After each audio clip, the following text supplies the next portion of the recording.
Hey y'all, welcome back to Here for the Right Reasons, which is now rebranded to Who is Here for the Instagram Followers. Here for the Instagram followers. I was gonna say here for the Instagram followers, Bachelor podcast. Here for the Instagram Followers Bachelor podcast. We've got it set in stone now. And then today we're going to be recapping and discussing the Bachelorette Men Tell All episode, which this time around was actually a half episode, which I did appreciate. It made the flow of it go a lot quicker. I feel like sometimes, I don't know, those Men Tell All and Women Tell All really drag out. Oh my God, no, I feel the same way, especially like during like pandemic vibes. Like it's not much you can do because not much actually happened. Like they didn't really go out, travel, or anything like that. Like they just stayed at La Quinta. So like I really appreciated like that half episode too. I was gonna say, I was honestly going into this episode very nervous to take notes on it because I don't know if you remember, but Peter's season of Women Tell All was a yelling match constantly. The entire thing. Who could talk more than the other person? Women had prepared speeches so you could tell clearly was just their ticket into paradise. It was too much. This was a lot tamer. For Men Tell All, this was like weirdly good in a way. Yeah, even though we did have some yelling matches, but like not as intense as say the Bachelorette, obviously. I mean, not the Bachelor with Peter. Yeah, definitely not. All right, well, I think we should probably just get right into the episode. Yeah. Well, so it opened up with Tayshia saying that she was really nervous going into this day coming up. It was the day of the rose ceremony, I believe, right? When we opened up the episode. So funky with the timelines of these episodes when they don't end with a rose ceremony at the end. It throws me off. And then basically Chris Harrison is back. Thank God, because JoJo was just awkward and you could tell all the guys were like way too into her. Yeah. Yeah, it didn't make sense. No. Not at all. But yeah, Tayshia said that honeymoon phase was over and that she has to make these tough decisions.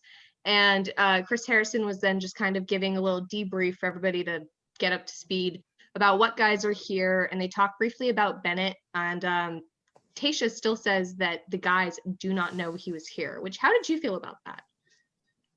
About how Tayshia didn't tell the guys that Bennett had come back. I feel like it was a good thing because like it didn't stir the drama that like I feel like the house finally calmed down for a bit when Bennett left. It's like there wasn't any more drama. So like I feel like it was like a good the tension. Exactly. So like everyone coming in like kind of didn't like feel like super nervous. Although like then when you get to the rose ceremony and like she canceled the cocktail party, that's when people start getting nervous. Definitely. And then we cut to the room with all the guys and, you know, Tayshia, she walks in. And did you notice this? She walks in to pick up Blake for their one-on-one date, which this was actually the day of the one-on-one date. I just realized, not the... Yeah, no, I was reading through notes. I was like, wait, one-on-one. One-on-one, not the rose ceremony. See, the order's so confusing. But anyways, she sat down and then she immediately got back up. I was like, was there something in editing that got cut out, like a conversation with all the guys? Yeah, no. I was like, is she gonna like chit chat? She like sat down and then she like, okay, let's go. And I'm like, I was like, we just sit down for 2 seconds just to stand right back up, just to test out the couch. Is it comfy? Like, yeah, they just want to like feel the presence of the people next to you. It's like, okay, all right, you do you, I guess. Yeah, seriously. And then their one-on-one date, they go to the mountains where they meet a Reiki and Crystal master. And I don't know, this was kind of weird. It was just all weird, but I think what made it more awkward is that Tayshia already had like a lot on her mind. And even like the Reiki Crystal master knew that. Like she kept saying like that she has like cautious signs and that Tayshia needs to communicate. And that like Blake was like hearing this and then like in his interview he'd be like, but I'm an open book, like I really want to open up to her and stuff. It's just like But it was just too little too late when you compare all like how much further other relationships have progressed at this stage, compared to exactly. Blake. And like I feel like this whole episode, well, the first part, obviously, like a lot of the people that she sent home, like it was one reason mostly, it was too little too late. And it's just like, I don't know. I don't know. Also, I put in my notes that Blake is Sully because he just looks like Sully to me. I can't unsee it anymore. He always kind of has looked like Harry and the Hendersons to me, like the giant Sasquatch man. I don't know. Maybe it's I don't know. Maybe it's because he's from the mountains. Anyways, it's the beard. It's the beard.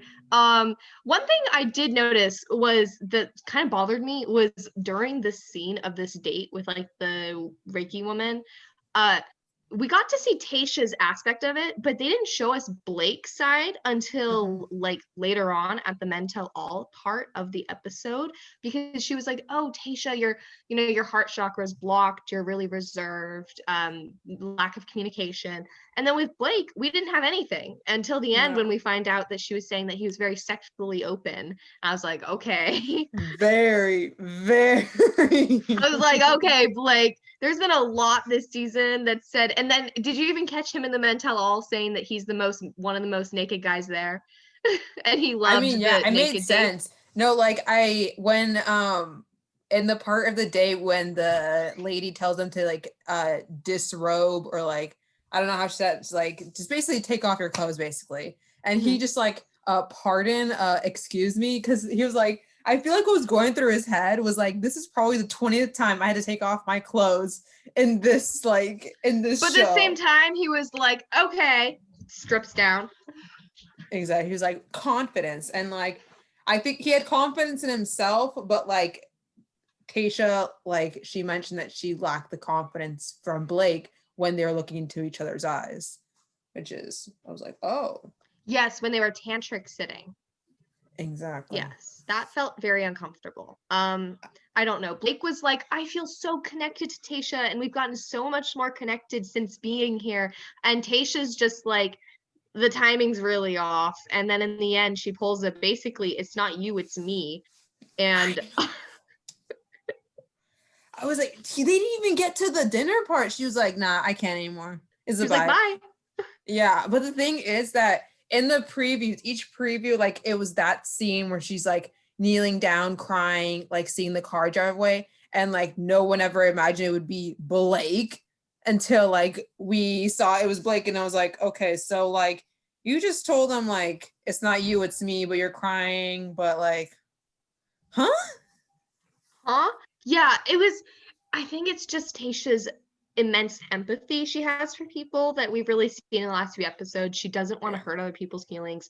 She also understands, and she said it since she showed up, she's like, I recognize the sacrifice you guys have made to be here, especially the fact of the whirlwind with Claire, that just like emotional chaos, going then immediately into another girl that are expected to fall in love with. And we hear later that it's only been on Ivan's hometown date, they mention how long the time period's kind of been. It's been like 30 days since he's in his family, which means it's been 30 days since he started dating Claire, which means Tayshia hasn't even been there for probably 3 weeks.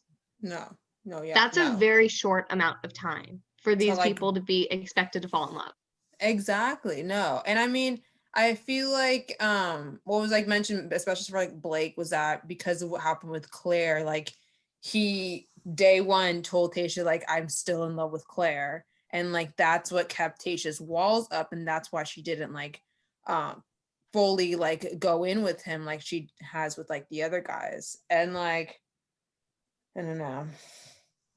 Yeah, it was weird. And then Tayshia, she goes back to La Quinta, and now it's nighttime, and she basically enters a room where all the guys are sitting down, and she's just like, we need to talk.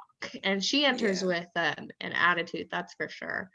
But then like sits down and just starts crying and crying.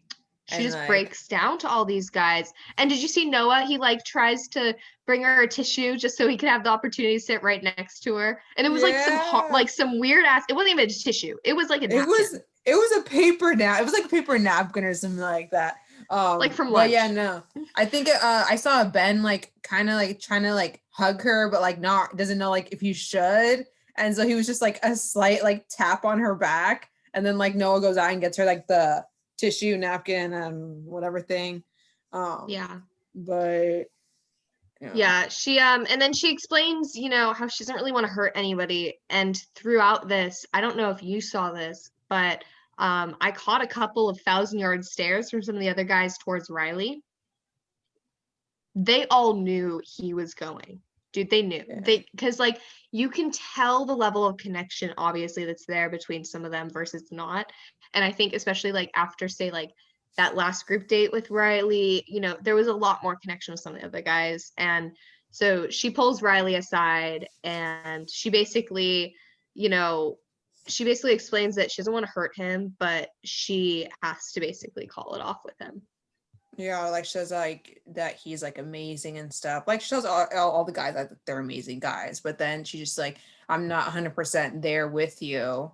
Yeah. And yeah, so he ends up going home, and I think like I felt like he tried arguing, trying to show her like I just don't understand. His lawyer side came out. Yeah, exactly. And I was like, okay, Mr. Attorney. Mm-hmm. But like I think he realized that that he felt like she was his person, and like she didn't feel the same way, and it was just like, I don't know. It was so sad. I don't know. I love Riley. He's super sweet and he's super genuine. I don't think long term Riley and Tayshia would have worked anyways if she had taken him to the end.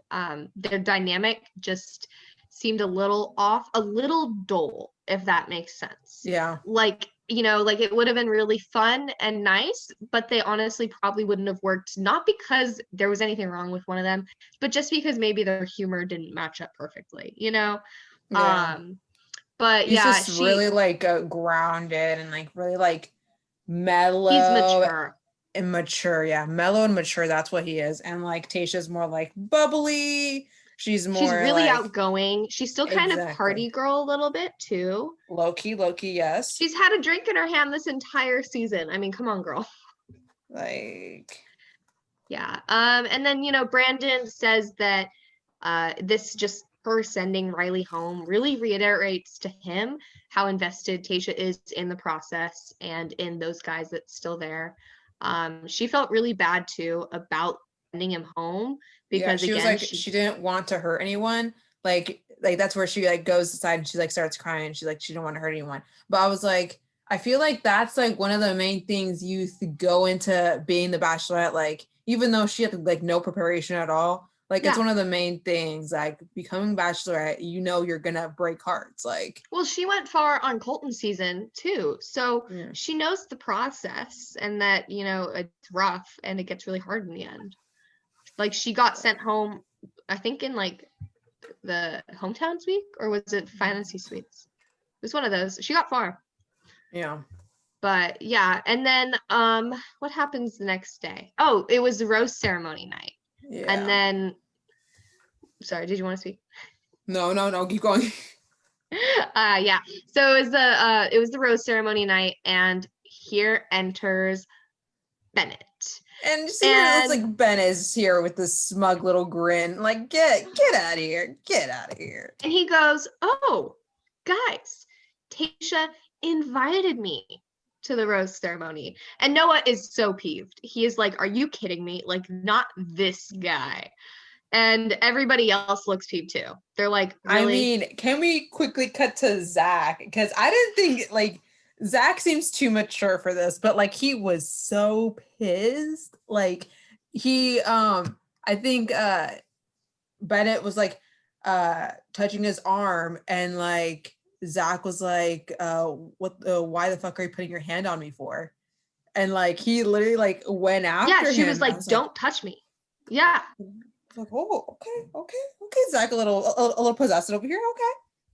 Yeah, seriously. And then Tayshia, she decides to skip the cocktail party and go straight to the rose ceremony, which Ivan, he seemed kind of disappointed in this, like he was counting on the time, but I'm like, you're good. Like, don't worry. Come on. Like, don't worry. Come on. You're gonna have especially when plenty you of got time Bennett there. and Noah there, don't worry. But Zach, And the thing was mature. that Bennett was like, he thought oh, if she wouldn't have invited me any other reason, like I'm going to hometowns, like I already have this like in the bag. And I'm like, yeah, he literally says he has it on lock. I'm like, really? Get oh out. my God. Stop. Yeah. We don't need you. And then Noah, he was saying that he really thought that hometowns would really show to Tayshia that he was ready for marriage. And I'm like, okay, so you're really trying to count on your family for stepping up and being like, yeah, no, like I'm totally ready and mature. That's a little, I don't know. Showing's better than telling, Noah. Exactly. Like showing your mom babying you, like, I don't know. Like, yeah. And then we have our rose ceremony. Zach, he gets first rose, as if there was really any doubt. I mean, honestly, going into this rose ceremony, they seemed like they were in the best standing. I mean, they already said that they were falling in love with each other, so like we already know, like he even probably knew, like, yeah, no, he's very forward with his feelings to her, which is what he has that Ben doesn't, which we'll get into later on. But Zach gets our first rose. Then we have Ivan, Brendan, and then Ben had the rose previously. Basically, that means goodbye to Noah, Bennett, Riley, and Blake. Rest in peace from this episode. Sad. But we will see them like in the mental all, which we'll move on to. But I think Noah's goodbye speech in the car low-key had me crying, because like, I don't know, like it was kind of emotional. Like he was like tearing up, and like I was like, wow, you have a heart. Okay, bye. Noah. Yeah. Noah will be great in paradise. I like him. He's very sweet. I do think he's young. Yeah. I think he gives me vibes of Dean. Do you remember him? Dean, who ended with Yes. Loki was stalking his Instagram account before this. Deanie Babies, yes, very, very popular amongst Batch Nation. I keep like stumbling over my words today. This was an issue last week. It's an issue again today. My lord. Anyways, so this brings us to the Men Tell All portion of this episode, the main event. And can I say, I love how the guys were able to like be really representative with their outfits, because Kenny was wearing a camo hoodie, like a full body camo gray suit, matching set with a hoodie. He said, I'm a band leader over here. He really said, I'm trying to be a rock star right now. What was it? To quote Noah, right? Like a One Direction boy band manager. Yes, I was literally going to say that. I was like, the One Direction. I was like, And he shaded his star tattoos too, didn't he? Yeah. Anyways, before we get into the savagery of this, let's lead into it. Okay, what was the set? Sorry about my dog. What was the set though? The carpet in this like Emerald City looking room was the ugliest I have ever seen. I think I should probably go get my dog. 1 second. Okay. Quickly, we can like edit this part out and I'll restart my sentence. So can I just talk about this really quickly? What was up with the set of this Men Tell All? Like the carpet in this Emerald City looking room was the ugliest I've ever seen. What was all this green lighting? Like, what is this? Like they really said Bachelorette quality, how much they're getting paid. Like, I think their funding has gone down at this point. I have no idea. They really said Reno 1978. Like, it was bad. They really said the Wizard of Oz, like the green little town, like Wizard of Oz before they remodeled. Exactly. Oh my God, the Walmart version of Wizard of Oz. Walmart Wizard of Oz. No, the dollar store version where like it's Wizard of like something else. Wizard of Cause or something. It just be looking like Dollar Tree just threw up in that room, I think. It's like instead of Sharpie, it's Shapey, you know? That is this Bachelor set. So also Noah looks smug as hell in every single shot. What is new? And Bennett was laughing his ass off at like everything.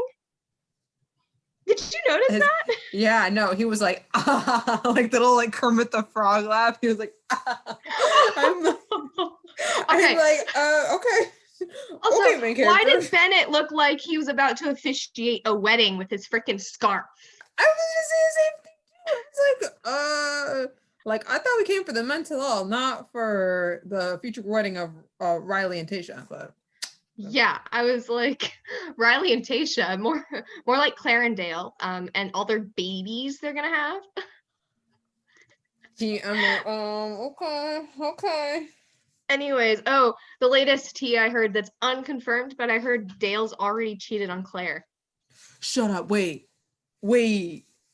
You haven't heard already? this? Already? How long has Oh my been? God, yeah, little like breakaway segment, but apparently he was seen like walking out of this place with this girl and like hugged her, like kissed her or something. I don't know. There was like this whole thing. It was a thing. Okay.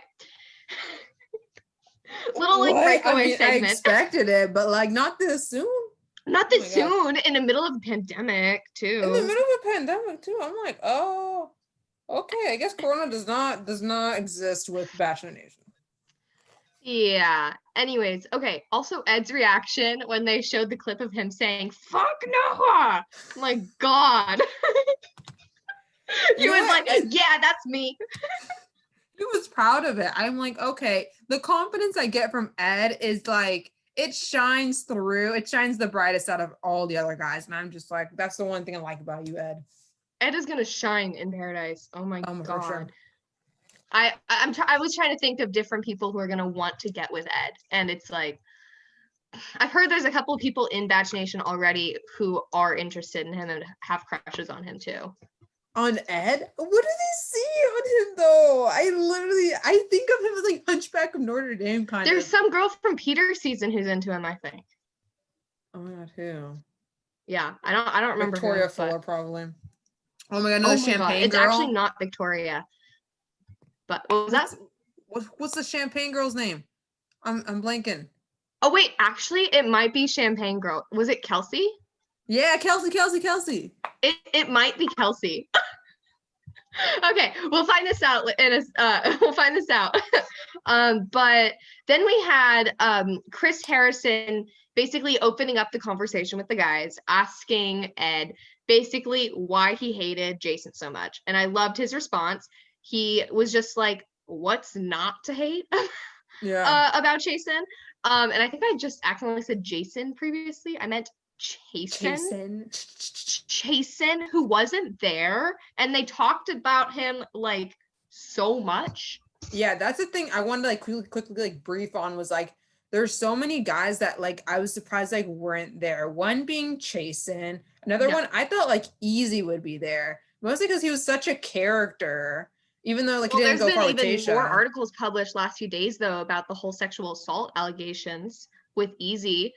Some more has come to surface. Apparently, the woman who was sexually assaulted by Easy, she was 18, and she was in senior in high school, and he was a sophomore in college.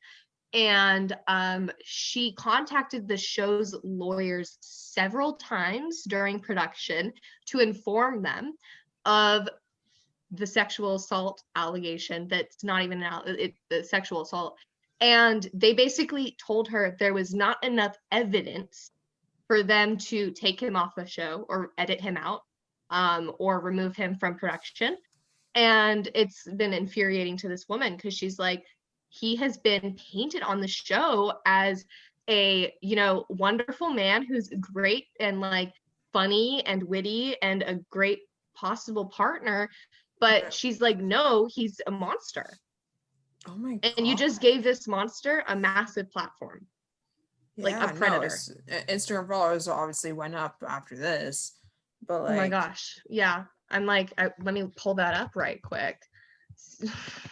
It's just been a mess, and he has 114,000 Instagram followers right now. That's a lot. Oh my God, wait, so like how long ago was that then? So this would have been I don't know what the year was, but if he's in his probably like at this point like 15 years ago or something. Yeah. But Jeez. still No, significant. yeah. No, You of know, just course. Anything like one, that. like one's all you need. There's probably more. Yeah, exactly. That's Anyways, just so Easy wasn't there. maybe that whole thing, maybe that they didn't want to avoid the drama and that's why he was in the mental law, which would But make sense too. yeah, I also had the theory that potentially some people might have shown up or been asked to the mental all, but maybe had positive COVID tests and maybe couldn't go. I was thinking that could have been a big Oh. possibility, especially when they filmed this. It was literally right following the week of Thanksgiving. They filmed it last week, the day before the episode premiered. So they would have filmed it like on Tuesday of last week of this week, last week, I don't know, but still like really recently. So a lot of people could have possibly been positive with COVID and not been allowed to go on the show. Yeah. Like Joe the Asian which Like I Joe, thought yeah. Well, I don't know. Joe, I felt like maybe he didn't go because he wasn't a very significant player. yeah. So that could have been another thing. They kind of did seem like they focused solely on people who had drama. Like the fact they brought Yosef back. We'll get into Oh that. my god. That was disgusting. I was cringing, I was screaming. I just I don't want to get too much into it because we have stuff before We will that. get to it. There's so much. Oh my god. We gotta go one step at a time. Can't get ahead of ourselves here. Yes. Okay, so like they asked for the Ed and Chasen beef. I wanted to talk about how Ed said why he hated Chasen so much, and it was because of the 3 Fs. Because he's a fraud, a fake, and a phony. But Chasen's too dumb to know that phony starts with a PH. And even though Damar like was stepping up for Chasen, trying to defend him, saying like, "Hey, like when I was with him, like." He was a great guy and like didn't like talk back. I did appreciate Damar stepping up and being like, you know, in defense of Chasen because Chasen wasn't there and everybody, even Chris Harrison seemed like he was getting in on the nagging on Chasen part. You know, he was like, he was a voice for someone who wasn't given a voice at all. Exactly. Yeah. That's why I was like, why isn't he here? Yeah, why? Where's Chasen? And then Chris Harrison brings up the Noah and Bennett feud. And Noah opens by basically saying that he couldn't give you a reason over what's causing Bennett's problems with him. And that he called out his insecurities. Or like that Bennett called out Noah's insecurities, but he just brushed it aside until he started catching feelings for Tayshia. And then he was like, okay, this is an issue. And that's when he started bringing it to Tayshia. Yeah. I think what surprised me was that Bennett still denied that there's any tension. I was like, how do you still say that? How do you not rewatch this entire season and not literally see the like thick air between the two of you? Insane to me. And then I loved this. Okay, Bennett asks Noah if he read the book from The Gift.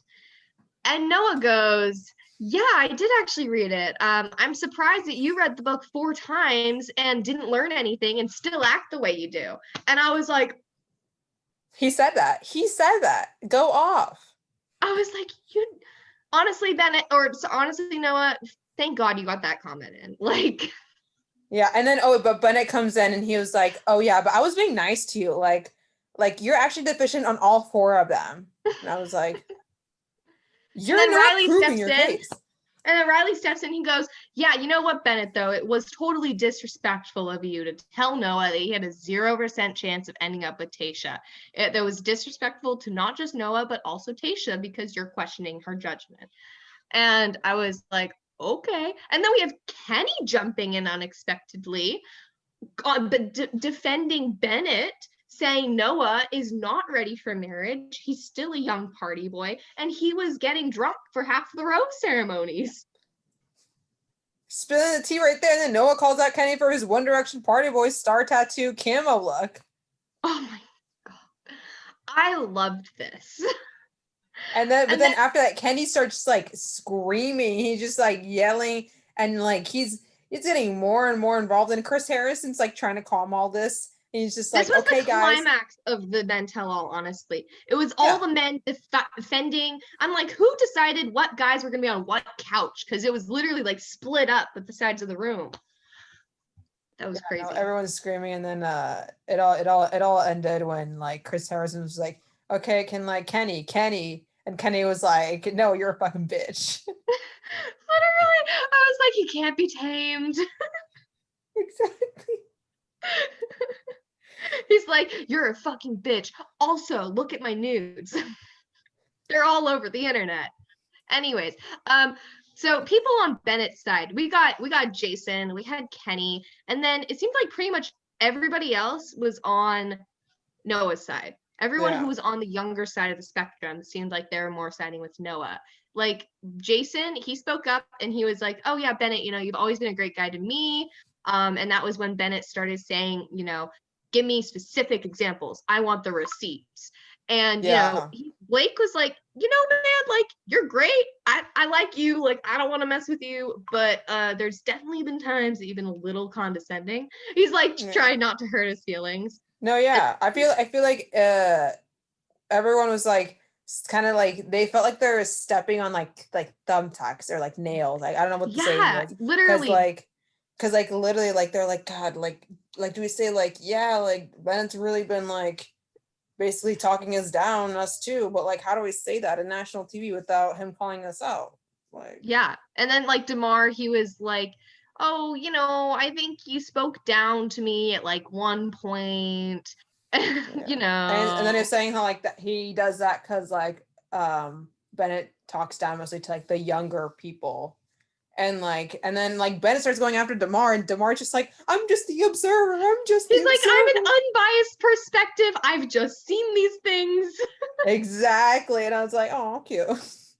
Yeah. And then like, you know, Bennett apologizes again, and Noah's like, you know, I'll appreciate a genuine apology. And then he says he thinks that Bennett is literally just a condescending Harvard douchebag. And this actually seemed like it hurt Bennett's feelings. Like it literally looked like Bennett was like, oh, like I'm hurt. I have feelings. Like you just said that again on national TV. Like you really feel like that. Like oh wait.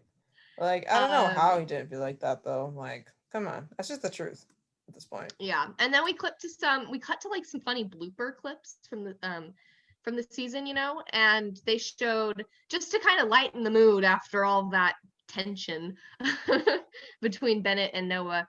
And you know, Chris Harrison, he brings up the night that Ed showed up at his room, which I thought it was funny, and Ed said that he really appreciated the opportunity talking with Chris and learning a few things from him about love, and he was glad that Tayshia wasn't there that night. Yeah, I feel like I love that part, but like I feel like the bloopers always get me each time in the tell-alls, but like I didn't like it when Claire was in them. Like I was like, can I just see less of Claire and more of the other guys? Like I forgot. I always forget she happened. She feels like an afterthought. I know. Yeah. Like her just eating. I was like, I don't want to see this. I don't care. It feels like a fever dream. Exactly. I was just like, I need you to just get out of my mind. I want to see more Tayshia. I want to see more of the guys. I don't care about you.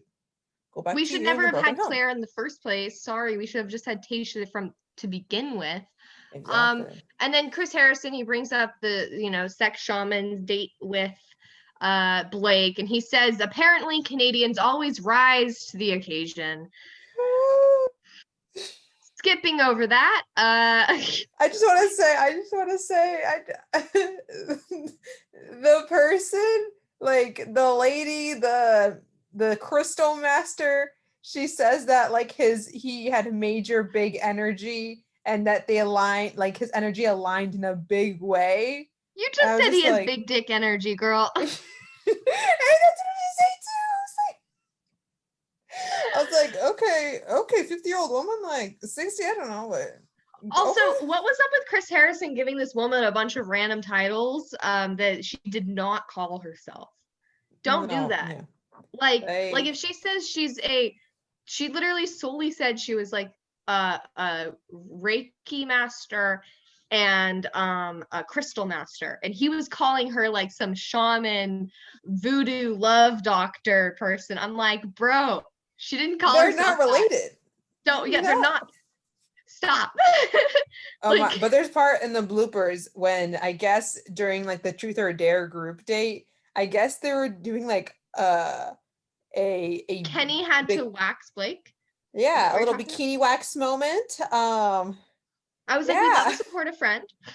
We do. Like that's breaking barriers right there. Like, dude, this season has been groundbreaking. We have had talks about male eating disorders. We've had talks about, being just like biracial in America, let alone in LA County, and like growing up biracial in a predominantly white neighborhood, and like just drug addictions and like suicide talk. Oh my god, a suicide, so much complex conversations. It's been great. And now we're seeing bikini waxes too. And then I think that everyone in this group, like all of them, have seen each other's PP before. Like at this point.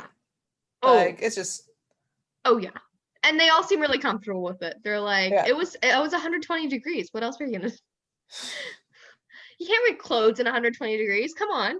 Oh my god. And then my least favorite part of this episode. Yosef comes back. This was horrible. This was terrible. Who thought this was a good idea? Who thought it was a good idea to give this man? He doesn't even deserve the title of a man. Because they thought he was gonna say sorry on like national TV, and bitch, no. They tried setting it up. I've never seen somebody blow something so bad. So beginning with this, Yosef comes out to talk about the naked dodgeball date that happened on Claire's season. And this whole time, Jason is shaking his head at Yosef, and Blake still looks pissed. These guys have so many like unresolved emotions about Yosef. Zach and Bennett, they're also shaking their head while they're showing the clip of Yosef and Claire talking. And the entire time they're showing this recap clip, Yosef is smirking, and Riley, he just scoffs at the comment that Yosef makes about, I expected more from the oldest bachelor in the world, in history or whatever. Just Riley looked disgusted, and it was painful to watch. I was like, it was already painful to watch like the first time I watched that. Why do I need to rewatch it again? Why do I need to relive these emotions? No. Yeah. And then Chris Harrison basically says to Yosef, man, we all make mistakes. We're all human. We'll give you the opportunity to set this right. Do you want to apologize to Claire? And Yosef's like, no. Like, he doesn't have anything. Literally said no regrets. Like, no regrets. How? And I think he was saying how he was standing up for the other guys in the naked dodgeball day. And they're like, we could defend ourselves. Exactly. And then just like even Riley came in, he was like that, like, you don't have to like defend for me or anything like that. And like he like told him off basically. And like yeah, that was so bad. And what was even worse, what really made my stomach feel ill, was when Yosef and when Chris Harrison literally said like basically, you feel comfortable talking like that, and basically if like someone said that to your daughter, you'd be okay. And he said, I would hope if my daughter was acting like Claire was, she would basically get corrected by somebody. He hopes that somebody would put her in her place. Literally, when I heard that, like, I was screaming because I was like, can someone check on his daughter? Is she okay?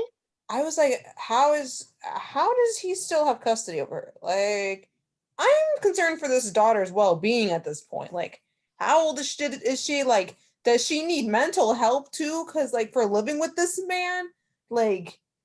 And can I just say this, Yosef? You cannot say that you don't want your daughter to be raised by a mother who asked someone to strip down once on TV. Meanwhile, he has been caught sending nudes to girls while in relationships with other people, and his nudes have been exposed on the internet. Okay, you're a bad example in and of itself, let alone the fact that you're completely willing to basically like verbally and emotionally abuse a woman on national television and say, yeah, I hope the same happens to my daughter if she's acting like that. Period. Literally no fucking sense. Like, ha, Someone someone call cancels him. CPS. Someone call CPS. Someone cancel him. Someone. We're starting this right now. I know I hate cancel culture, but hashtag cancel Yosef at this point. Right, he looks like a villain with his like cheekbones and like he looks like a movie villain. How did he pass like the Bachelorette screening? Like how? Okay, we still have like Garrett, who is Becca's ex-fiance. Like we have so many. There was Luke P, who was like terrible on Hannah Brown's season. There's been so many of these like super hardcore religious or like super hard like far right people who've been on these shows, and they're just like the villains of this show. Like it's insane how they pass screening. What about Yeezy? He passed screening and he has sexual assault allegations against him. If they had done any ounce of research, they could have found that out. She was literally telling them, don't have him on the show.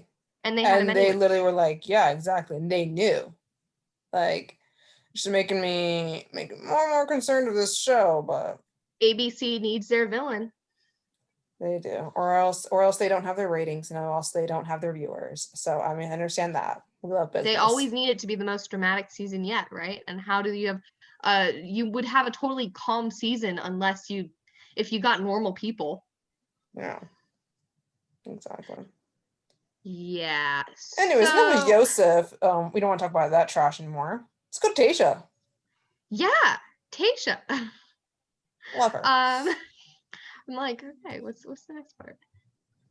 Yeah, like Tayshia comes out glowing after that whole mess, and like she talks about like the breakup with Bennett and how she wanted him to process his thoughts too, and that's why she kept him for the rose ceremony.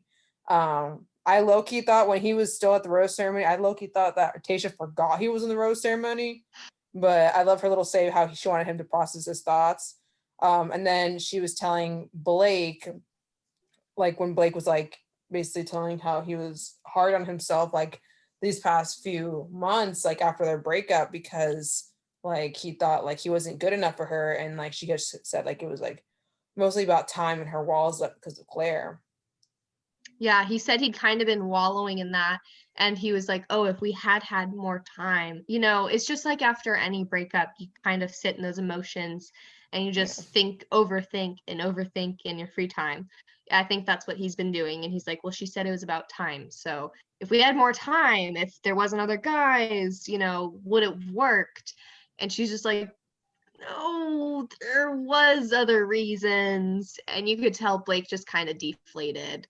Like he was just kind of like, oh yeah, okay, Yeah. But I felt bad for Blake. But Blake, you'll be fine. You seem like a really nice guy. I don't know if you've seen his Instagram, but he's like a wildlife dude, and he like has photos with rhinos up and like a bunch of like hawks and falcons. Like he'll be fine. He'll get someone. Another thing that it was interesting, the conversation Chris Harrison has with Tayshia about basically covering the show's ass in terms of quarantining and basically, negating the theory that Tayshia had been there since the beginning. And they knew since the beginning that she was going to be the second Bachelorette. But Tayshia says no, she found out, and within 48 hours, she was on La Quinta property, and she said it was before Claire had even gotten with Dale. So they called her on probably, in my mind, like within the first week. Because, I love how they already knew too. They're like, okay, yeah, this is gonna end in a disaster. So Claire, I mean, okay, look at Claire with Benoit. She was so in the cloud on Bachelor Winter Games. She was so in the clouds. She got proposed to this guy in like 2 weeks. It was ridiculous. They probably saw her say, "I think I just met my husband," and was like, "Well, that's an issue." And also Claire seemed like they seemed like they weren't really liking her to begin with. Like, let's be honest. They gave her a really bad edit. And just kind of shafted her. Like, her dates were all so low budge. She had Chris Harrison hosting everything. It was bad. It was painful. So yeah, anyways, I think that Tayshia did not quarantine though for as long as they're like, oh yeah, several week quarantine. I don't think anyone on the show is quarantined for a long time. I wonder if they had backups in case Tayshia said no. Here's the thing. I think they had a backup host planned in case JoJo didn't work out. And I think it was Hannah Ann, because they had Hannah Ann on La Quinta property during the time of which JoJo is on La Quinta property. Everyone thought it was to host a date of some kind, but Hannah Ann hasn't shown up in the season at all, and we're past the time of the timeline of when she was on the property. Everything's already premiered. So either they edited her out or she was a backup. So I think it's entirely possible they would have had a backup for Bachelorette as well, which I think Hannah Ann could have maybe even been a backup for too. That would make, I feel like, yeah, I would say Hannah Ann as like the backup Bachelor, only because like the whole thing with Peter and stuff, and like I feel like at one point she is gonna be the Bachelorette.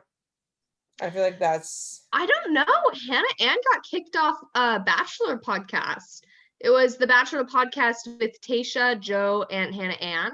And it was the what was it? I'm trying to remember which one this is. There's so many Bachelor podcasts, but it's like a weekly put on by ABC Bachelor podcast, and they kicked her off it, or she's not on it anymore. And so, and then she didn't premiere on the show either. And I'm like, did she get edited out? Is she like leaving Batch Nation? Yeah. Is there some tea here like that we don't know about? I don't know. We'll find out. Give it time. Oh, tea. Okay. I know. Sorry. I feel like I'm like bombarding you with all this extra information. But I want this. This is what this podcast is about. For me to know more about this tea. Yes. And who is here for the Instagram followers? Bennett. My God, I feel like he partially was. Let's just say that. Let's see. Yeah, he already has the money. The only thing he needs is the Instagram followers. Like, come on. How many Insta followers does he have? Let's do a quick check here. I'll do a quick check right now. Quick check. If I can even find his Instagram. Bennett something. What's his last name? Well, I don't know. Okay, this is something we were just talking about. This season, they have really not focused as heavily on last names as other seasons. I feel like it's always like Hannah Ann Sluss, Peter Weber, Nick Vial, Vanessa Grimaldi. I'm just like listing off people I know from the past because they're really big on last names. And I'm like, I feel like I don't know anyone's last name from this season. No, I feel like they haven't talked about it at all.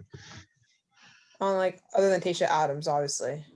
Other than Tayshia Adams, but yeah, I'm trying to find his last name on the thing, but let's see.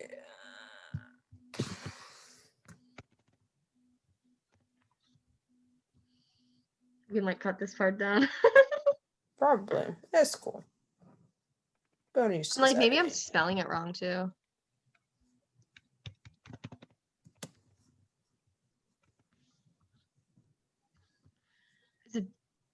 Bennett Jordan. Okay, so we currently are sitting at 163,000 followers on Instagram. Hey, he's verified. He is verified, which, okay, this is something we were just talking about. What determines Instagram verification? Because we got some of these Bachelor people, like Bennett, he has 163,000 followers and he's verified. Zach is verified at 97,000 followers. Whereas we have Ben verified, not verified, and he has almost 350K. What determines this? How? Are you paying Instagram? Do you have to like buy into this? Oh my God. I'm loving this little, I have not seen his profile. I'm loving it low key, even though Bennett's annoyed me at this point, but like, yes. Bennett's Instagram aesthetic is like actually it's pretty much it's there. He has it. He has like the rich guy with like the really bright colors scattered throughout his posts aesthetic. Bennett in Paradise is going to be a look. He's going to be in his different colored swim shorts every single day. He's going to have probably a bunch of different flip-flops. No, Birkenstocks. A bunch of different Birkenstocks Oh my God, that he's going to wear on the beach. Never. Or loafers. I don't think he might even do Birkenstocks. Maybe just like coming in loafers. I don't know. Maybe he's a barefoot guy. Scroll back on a post from 2012 and he has bare feet. This is how dedicated we are to loafers, this. So you might be right. So yeah. Who's here for the Instagram followers? Bennett. And Bennett. Moving on. All right. I mean, now speaking of Bennett, at the end of the episode, Bennett serves them all a little green juice treat for everyone, and everyone was like enjoying it. Even Noah, who like gets the sippy cup because he's a child, I guess, and like Noah was like, I don't know if I should like be hating this, but like low-key this is actually really good. The child. Yeah, I thought that was funny. I was like, okay, is Bennett from LA? Because this is the most LA thing I think I've seen. It would make sense. No, he's from all over this. I don't even know. I want to say New York, but his multiple homes. Okay, I could see New York. He does seem very East Coast. Yeah. And then, we cut to Tayshia and Riley's conversation where Riley, he still looks really broken up while watching the breakup part of the recap. But I wanted to mention this. We got to remember that while Riley is watching this part, he hasn't seen this part aired yet because they're filming this episode before the episode's aired for, the mental health. So this is his first time seeing the breakup at all. And so I'm sure seeing a video of it was probably really hard for him. So, and Tayshia, she also looks sad, but did you notice she kind of looked sad for the duration of this interview, like the interview as a whole? Yeah, because I feel like she just like she just saw the pain in like Riley's eyes and like how he didn't really seem to deserve it, but like she just kind of had no other choice because of her connections with like the other people. And just like, I feel like it wasn't more sorry for herself, but more like sorry for him for having to go through that. And you can't deny connection. Exactly. So then Riley, he said he did himself a disservice waiting so long to communicate his feelings to Tayshia, and he says that it's still really hard to talk about. And Tayshia, she wants to give him a hug, and so Chris Harrison, he's like, "Oh, come up on the stage, Riley." And it's sweet, and he says that Tayshia made him always feel comfortable to communicate and that he wouldn't trade this experience for anything. And I think Tayshia did teach him and a lot of the other guys lessons in communication, which comes up as a big theme next episode for sure. For sure. I feel like after the whole Yosef thing, like Riley coming out of this, like basically showing what a real man is with that kind of respect, I'm just like, wow, what a page turner. I mean, there's healthy communication and there's Yosef. There's the toxic masculinity served on a platter. There we go. Period. And Tayshia, she says, Riley, you're gonna make an amazing husband, an amazing dad, and she really appreciated having him along with her on this journey. Then some of the bloopers. These are the true bloopers. I loved this. Tayshia rips her dress the night that she was on the 2-on-1 with Bennett and Noah. That was funny. Chris Harrison. She was like, let's redo this, you guys. Take two. I'm like, okay, you guys are really proving right now that most of this is not one take. That this is so scripted. Yeah. So scripted. Chris Harrison gets locked out of the guys' rooms, and I'm like, that's what you get for not knocking. I was like, that's on purpose. We're not surprised here. Yeah. Then there was the blooper with Claire not remembering one of the guys' names, and she was like asking producers, panicked, like, what's his name? Oh my God. I loved him too. He went, and it was funny because like I think he went on to the second night too. Like he didn't leave that night either. Yeah, and then we have I don't okay, they mentioned the name and I don't even know who that was. So like they probably weren't a main character or maybe I just don't remember them. And then basically I loved when they were all dancing and it was really goofy and fun. But you know, this basically wraps up the Men Tell All recap episode and Yeah. leads us into our hometown dates for Yeah. next week. Which we will talk in next episode of the hometown dates, which has lots to spill. Lots to say, lots of thoughts, lots of feelings, lots of things Lots that we're of trying not to talk theories. about too soon No. until we talk about it on the podcast. Exactly. Okay. So we shall talk to you guys. We shall hopefully you listen to our podcast. I don't know. I don't know. Thanks for This was listening. here for the Instagram followers. This was here for the Instagram followers. Thanks for listening, y'all. Thanks for Let listening. me bye.